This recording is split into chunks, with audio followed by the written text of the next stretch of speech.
La magia de la Europa medieval. Un grito del alma rebelde.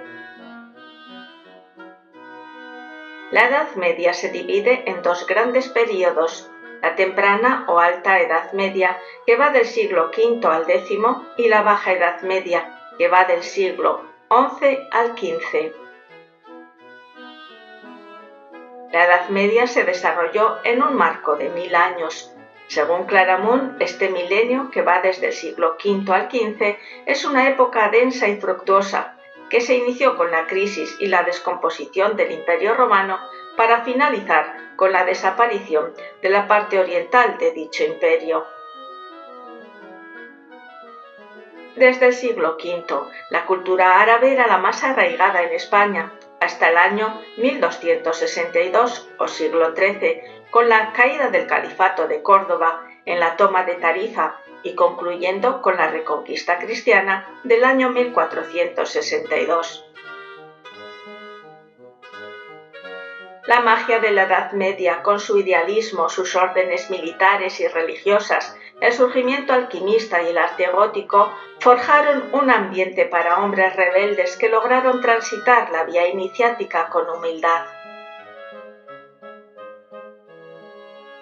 El esoterismo en la Edad Media fue muy abundante, teniendo en cuenta que el dogma era inquebrantable y que la Iglesia romana tenía un gran poder, y no se podía hablar públicamente de asuntos esotéricos.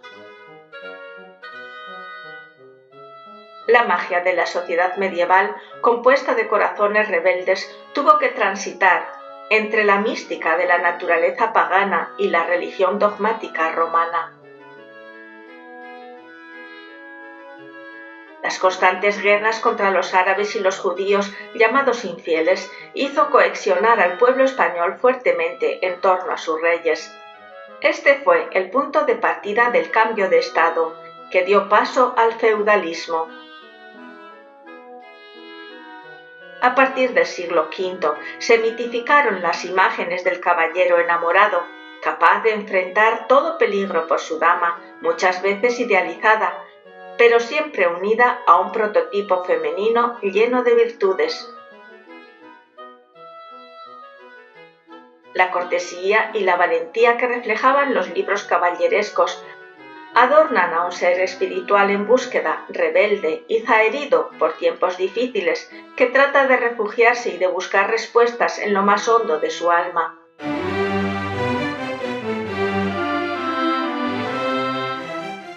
Las tentaciones y el pecado, unido al fanatismo religioso como miedo a la condenación eterna, era una obsesión.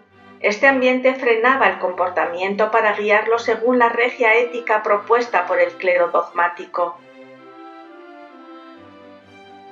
La crisis de conciencia impulsaba al abandono de la vida secular, buscando la vida contemplativa. Erróneamente se ha considerado a este milenio como un tiempo intermedio sin valor, situado entre la Edad Antigua identificada con el arte y la cultura clásica de la civilización grecorromana y la renovación cultural de la Edad Moderna, que comenzó con el Renacimiento y con el humanismo. Este esquema lleva implícito un concepto errado, el de considerar a la Edad Media como una época oscura, sumida en el retroceso intelectual y cultural, y con un aletargamiento social y económico, que fue gobernado por ángeles o por demonios, por la Gran Babilonia o por la Jerusalén celestial.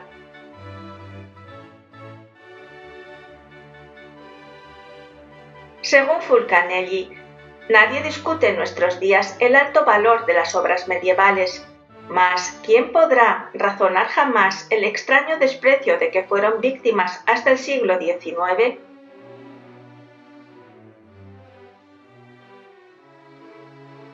¿Y quién nos aclarará por qué, desde el Renacimiento, la élite de los artistas, de los sabios y de los librepensadores consideraban de buen tono dar la más completa indiferencia hacia las creaciones audaces de una época incomprendida, original entre todas y tan magníficamente expresiva?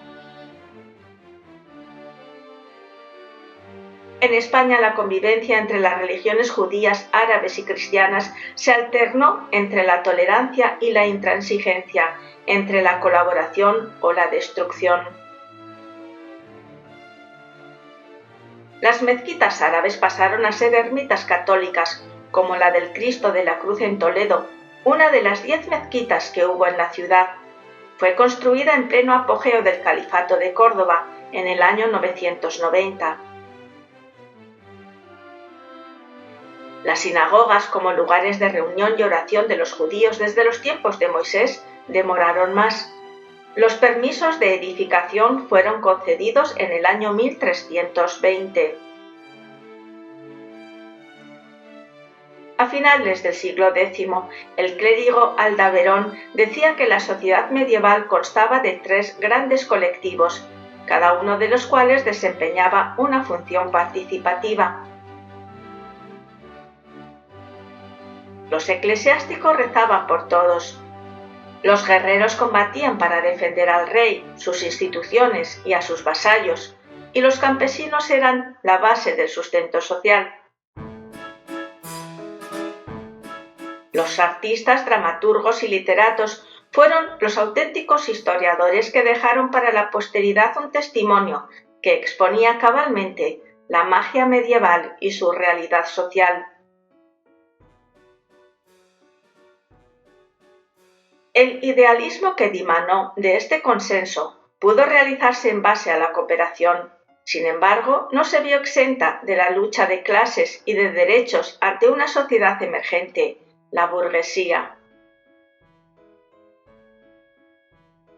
¿Cómo congeniar al feudalismo con el campesino y los señoríos, sin olvidarse de los excluidos como los judíos, los enfermos, los vagabundos, los brujos, los heréticos, los espiritualistas, los juglares, los intelectuales y los liberales inconformistas? Para el movimiento del alma se ciñe al grupo de los insurrectos, intelectuales e inconformistas, los herejes. La palabra herejía proviene del griego aeresis, que significa filosofía libremente elegida, o aquel que es libre de elegir. Nada tiene que ver con la definición dogmática de error en materia de fe. De tal grupo surgieron un gran número de librepensadores que tuvieron la osadía de enfrentarse con el régimen establecido, siendo en todo momento seres de espíritu polémico. A este grupo pertenecen la mayoría de los hombres ilustres que formaron grupos de cenobitas y de órdenes caballerescas medievales.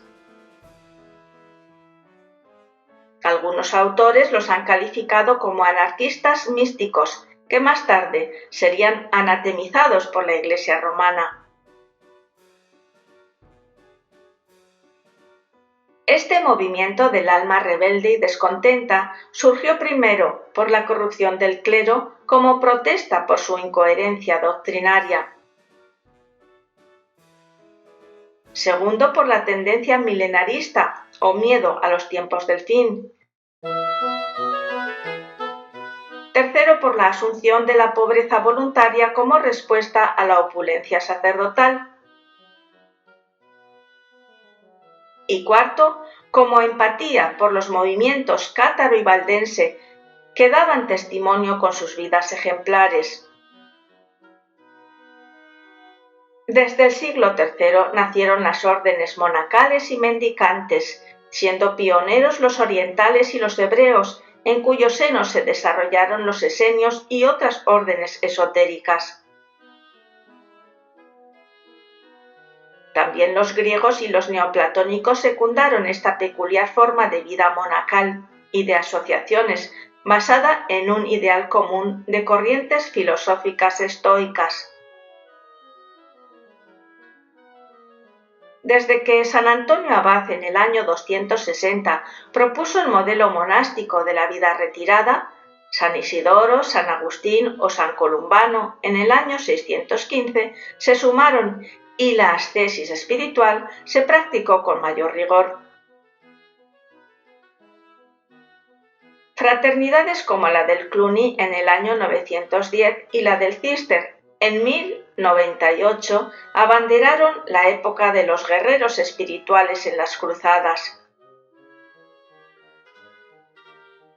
Sin embargo, con ellos, los albigenses y los templarios sufrieron también de persecuciones. Fueron juzgados y acusados falsamente de herejía y de brujería. Y tras dolorosos procesos no les quedó más opción que continuar en la clandestinidad. En el siglo IV, San Benito de Nursia creó la orden de los benedictinos, donde el axioma era: la ociosidad es enemiga del alma. En el siglo XII, San Francisco, de procedencia cátara, propugnaba por la religión del amor y por un celo especial de cuidar la pureza del espíritu. El idealismo de San Bernardo, el inspirador del Temple, o los franciscanos de San Bernardino de Siena y San Vicente de Ferrer, predicaban el Evangelio exhortando a los fieles a que hicieran ejercicios espirituales, a que formasen cofradías y que adorasen a los misterios de la creación. Este fue el caldo de cultivo del mágico milenio. Todas las corporaciones y órdenes monacales, incluidas las militares, estaban impregnadas de un idealismo antifeudal, pretendiendo con ello frenar el absolutismo para que el pueblo gozase de mayor poder ejecutivo. El ánimo de las corporaciones era de vivir en una especie de comuna fraternal. La propuesta ideológica del medievo fue como una gran concepción sacralizada de la existencia. Este milenio se esmeró en restaurar lo esencial de la religión pura, expresada en la gnosis atemporal. En la filosofía, las ideas platónicas también tuvieron su auge, con Santo Tomás de Aquino, quien afirmaba que lo mejor y lo más positivo de la vida de los hombres formaba parte de algo mayor, de un bien supremo que era Dios. San Bruno inspiró la austeridad de los cartujos y otro San Benito, canciller de la escuela de Chartres en 1124, secundó también las ideas platónicas. Entre los filósofos españoles destacaron los árabes como Avicena, médico y metafísico, que murió envenenado en 1037, y Averroes, filósofo y teólogo, quienes preconizaban a la razón para comprender al espíritu. Ambos interpretaron a Aristóteles, que hablaba de Dios, de la vida como motor inmóvil y del pensamiento autocontemplativo. Fulcanelli define el ideal medieval diciendo: todos esos hombres eran grandes y sus obras admirables. El coloso medieval no se ha derrumbado de un solo golpe, con el declinar del siglo XV. En muchos lugares su genio ha sabido resistir aún por largo tiempo a la imposición de las nuevas directivas. Vemos su agonía prolongarse más o menos hasta la mitad del siglo siguiente y volvemos a encontrar, en algunos edificios de aquella época, el impulso filosófico, el fondo de sabiduría que generaron tantas obras imperecederas. El teólogo de la razón pura, San Bernardo, tan pronto era brillante como ingenioso, grave como profundo. Se manejó un simbolismo real en los colores, la heráldica, las figuras geométricas del círculo como perfección o los números. Números, formas en los objetos artesanales y representaciones iconográficas pasaron a tomar un valor trascendental. Los grandes idealistas medievales tuvieron la osadía de hollar en la herencia de un camino canónico establecido desde el principio de los tiempos por la gran fraternidad blanca, dentro del marco de la filosofía perenne y universal.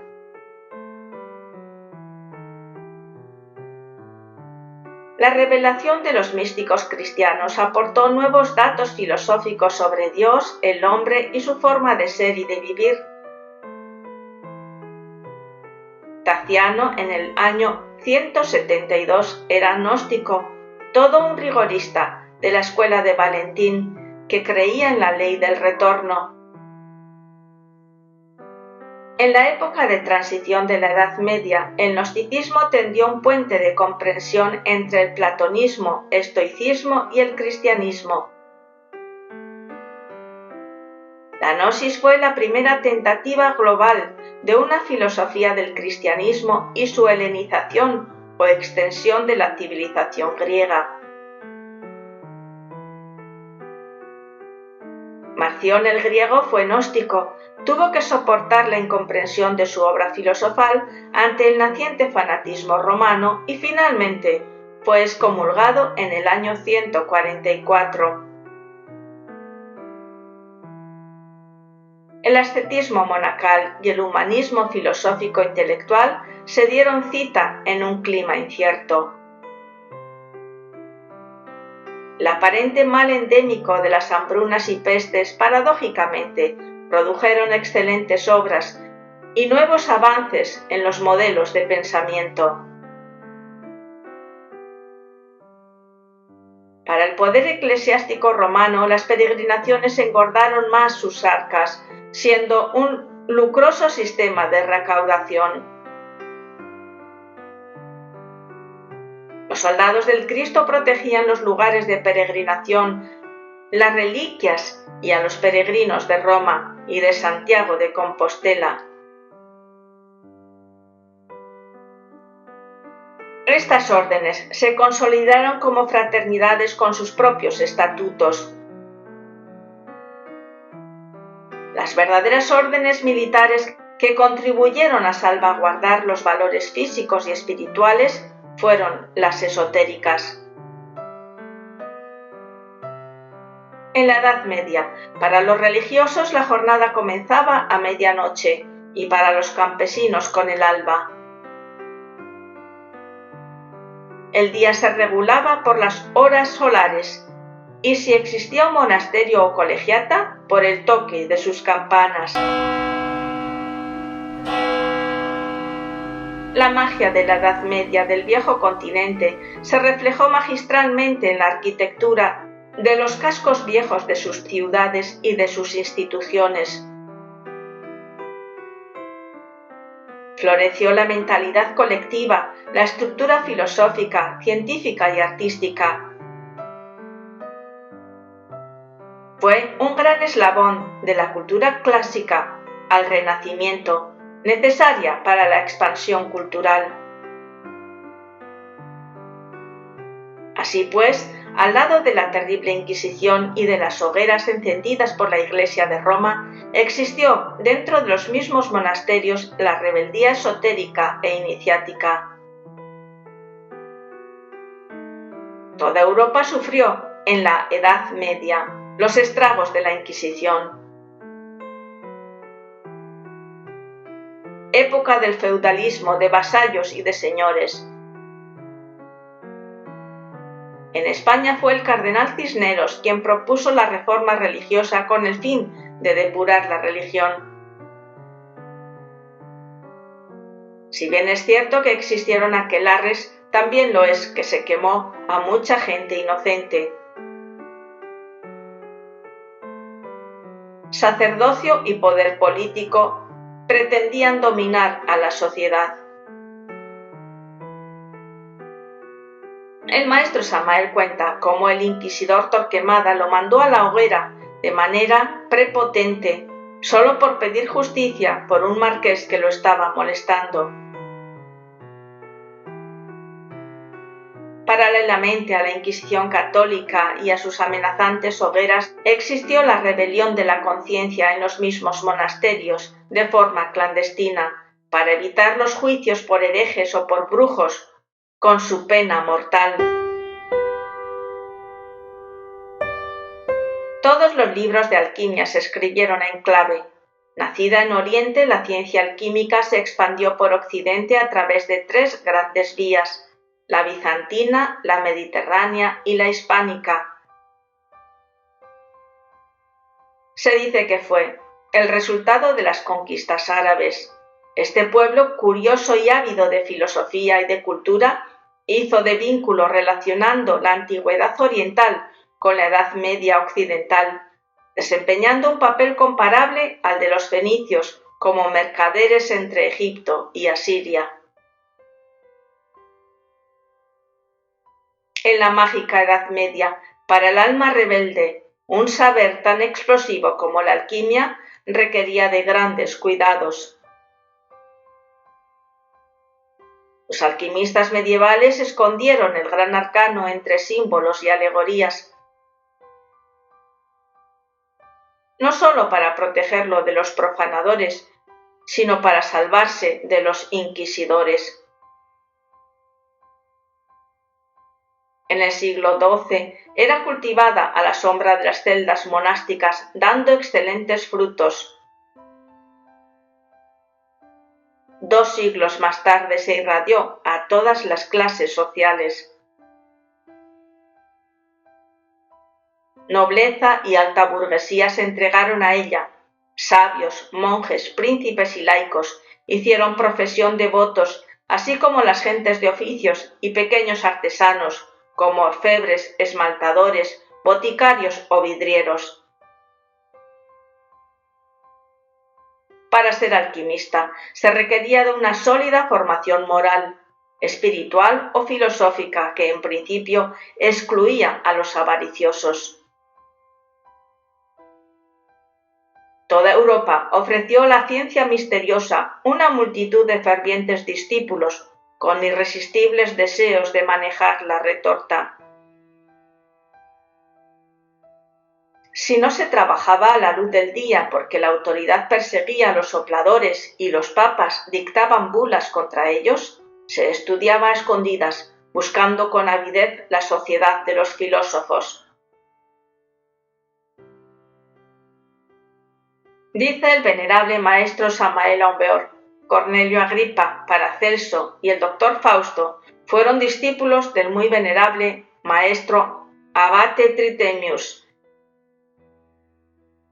que enseñaba esoterismo en pleno monasterio medieval y milagrosamente no fue a parar a la hoguera. Cornelio Agripa parecía un vagabundo, yendo de ciudad en ciudad siempre errante. Fue acusado de brujo y de hechicero, pero milagrosamente tampoco fue atrapado por los señores de la Inquisición. La ciencia alquímica fue el gran reto para los iniciados. Durante los 8 primeros siglos del cristianismo se logró una pequeña cosecha de hombres solares. Algunos alquimistas pierden su tiempo porque jamás blanquean las aguas de vida y no las blanquean porque no refinan el sacramento de la Iglesia de Roma. Este sacramento hay que entenderlo. Si se lee la palabra Roma a la inversa, diría amor. El sacramento de la Iglesia del amor está siendo profanado por muchos neófitos, pues trabajan toscamente en la forja de los cíclopes, rudamente, pasionalmente, no refinan su trabajo y las aguas permanecen negras. En el siglo XIII, en España, brilló el monje alquimista franciscano mallorquín Ramón Llull. Se distinguió como escritor, cabalista y místico teólogo. Escribió el libro del amigo y del amado. Armando de Villanova fue otro alquimista y médico español. Enrique de Villena, alquimista y noble caballero del siglo XIV, fue injustamente calificado como nigromante. Escribió, entre otros, El tesoro del rey don Alfonso X o el Lapis Philosophorum. Tradujo textos árabes del siglo XII, como la Paracélsica admirable de la piedra filosofal, y dio una valiosa información sobre los fondos alquímicos de la Biblioteca Nacional y del Archivo de la Corona de Aragón. Los filósofos emprendían grandes viajes con la intención de aumentar sus conocimientos. Se estudiaban los manuscritos de los grandes adeptos como Zósimo, Ostanes o Sinesio, y las copias de Jadir, de Razi y de Artecio, y los fragmentos de Hermes se negociaban a precio de oro. La ciencia alquimista después del medievo se fue cubriendo con el velo de Draupadi o Espíritu Santo, para renacer actualmente con la doctrina gnóstica contemporánea del venerable maestro Samael Aun Weor. La alquimia fue perseguida y desprestigiada por los mismos practicantes resentidos que no lograron conseguir sus objetivos. Renegados y codiciosos del oro que buscaban la riqueza física confundida con la filosofal, arremetieron contra la doctrina alquimista, descalificándola. Los alquimistas que lograron la piedra filosofal se reconocen por sus obras, son inmortales, son mutantes, son reyes de sí mismos. Bueno, Nicolás Flamel, gran sabio alquimista, grabó en los muros invictos del templo de Nuestra Señora de París símbolos magníficos, alegorizando las distintas etapas de la alquimia. Él enriquecía a Europa con sus fundaciones y sin embargo se conservaba pobre. Nicolás Flamel ha sido pues un hombre enigmático. A muchos podrá parecerles exagerado lo que estamos diciendo. Obviamente esta clase de declaraciones están fuera del ambiente en que nos encontramos. Pero la verdad es la verdad y hay que decirla cueste lo que cueste. Que Nicolás Flamel, el famoso alquimista medieval, aún vive todavía y goza de perfecta salud. Diré que reside en el Indostán con su antigua esposa Berinay. Tiene el elixir de larga vida, la medicina universal y la piedra filosofal. Realizó toda la gran obra. Es un inmortal. Así pues, aunque parezca extraño lo que digo, entre el polvo de los siglos allá, entre las fosas sepulcrales de la época inquisitorial, surgen maestros que aún viven con el mismo cuerpo físico que entonces tuvieran. Es notable la gran humildad de los genuinos alquimistas, refiriendo toda sabiduría a las fuentes divinas. Según Jonathan Smith, político y escritor irlandés, cuando en el mundo aparece un verdadero genio, puede reconocérsele por este signo: que todos los necios se conjuran contra él.